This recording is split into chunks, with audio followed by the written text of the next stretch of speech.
आज हम डिस्कस करेंगे क्लास 10th के इम्पोर्टेंट फार्मूले चैप्टर नंबर 10 और 11 के। सबसे पहले हम देखेंगे चैप्टर नंबर 10 के। सबसे पहले ये हमारा क्या है, सर्कल है। सर्कल में क्या होता है, एक सेंटर होता है, ये बीच में हमारा सेंटर होता है और फिर सेंटर से लेके सरकमफेरेंस तक अगर कोई भी डिस्टेंस है तो वो हमारी क्या होती है, रेडियस। जैसे ओ सी रेडियस, ओ बी रेडियस, ओ ए रेडियस, ओ बी रेडियस, ये सारी हमारी क्या हो जाएंगी, रेडियस अगर सेंटर से करेंगे। और एक लाइन होती है जो सरकमफेरेंस से सरकमफेरेंस तक जाती है, और कहाँ से, सेंटर से होते हुए जाती है, तो उसको हम क्या बोलते हैं, डायमीटर।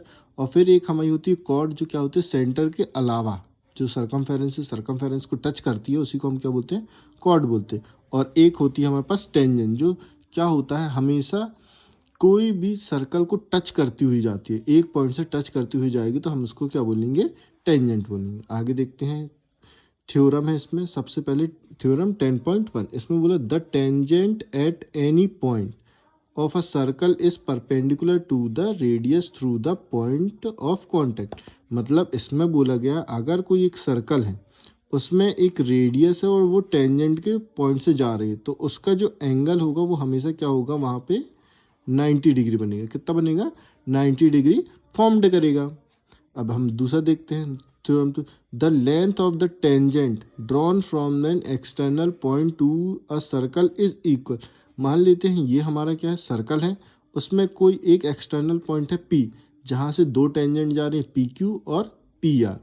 तो जो ये लेंथ होगी P से Q और P से R, ये हमेशा क्या होंगी, इक्वल होगी। ये हमारा 10.2 थ्योरम बोल रहा है। हम आते हैं चैप्टर नंबर 11 में। अब हमारे पास ये सर्कल है और ये क्या है, कोई भी एक पीस निकला हुआ है, या मान लेते केक का या पिज़्ज़ा का कोई एक पीस है। तो जो छोटा वाला पीस होगा वो उसको बोलेंगे माइनर सेक्टर, और जो बड़ा वाला पीस है उसको बोलेंगे मेजर सेक्टर। ऐसे ही क्या होगा, अगर एक कोई कॉर्ड से कटा हुआ है, तो जो नीचे वाला जो हिस्सा होगा, ये वाला छोटा वाला, उसको बोलेंगे माइनर सेगमेंट, और ऊपर वाले को क्या बोलेंगे, मेजर सेगमेंट। इसी का क्या है, फॉर्मूले। जैसे मेजर सेक्टर निकालना है, तो चाहे वो एरिया मेजर का हो, चाहे माइनर का हो, चाहे वो माइनर का निकालना हो, चाहे मेजर का निकालना है, लेकिन फॉर्मूला हमारे पास सेम है। बस क्या हो जाएगा, थीटा बस चेंज हो जाएगा। ये हमारा माइनर के लिए थीटा अपॉन 360, लेकिन मेजर के लिए क्या हो जाएगा, हमारा मेजर के लिए हो जाएगा 360 माइनस थीटा।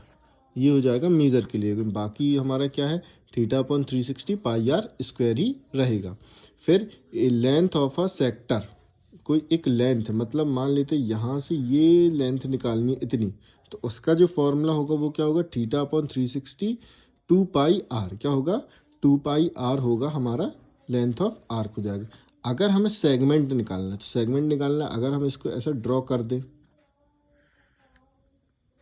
अगर हम इसको ड्रॉ कर दें, तो ये ऊपर वाला ट्रायंगल, नीचे वाला सेगमेंट है। तो अगर हम पूरे सेक्टर में से ये छोटा वाला हिस्सा माइनस कर दे, तो वो हमारा क्या बच जाएगा, सेगमेंट निकल आएगा। तो वही फॉर्मूला लिखा है, area of segment equals to area of sector निकालेंगे पहले, फिर उसमें से एरिया ऑफ ट्रायंगल माइनस कर दी।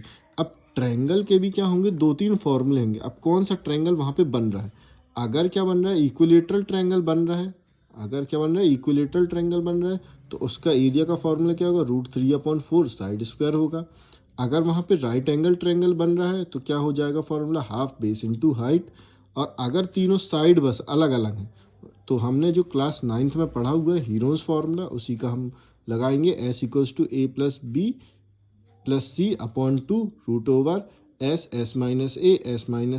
S-S-A, इसका हम फॉर्मूला पहले एरिया निकालेंगे, फिर यहाँ पे एरिया ऑफ सेक्टर निकालेंगे, एरिया ऑफ ट्रायंगल निकालेंगे, दोनों को माइनस कर देंगे, तो हमारे क्या आ जाएगा, एरिया ऑफ सेगमेंट आ जाएगा। ठीक है, अब आगे वाली वीडियोस में हम आगे के चैप्टर डिस्कस करेंगे। आज के लिए थैंक यू।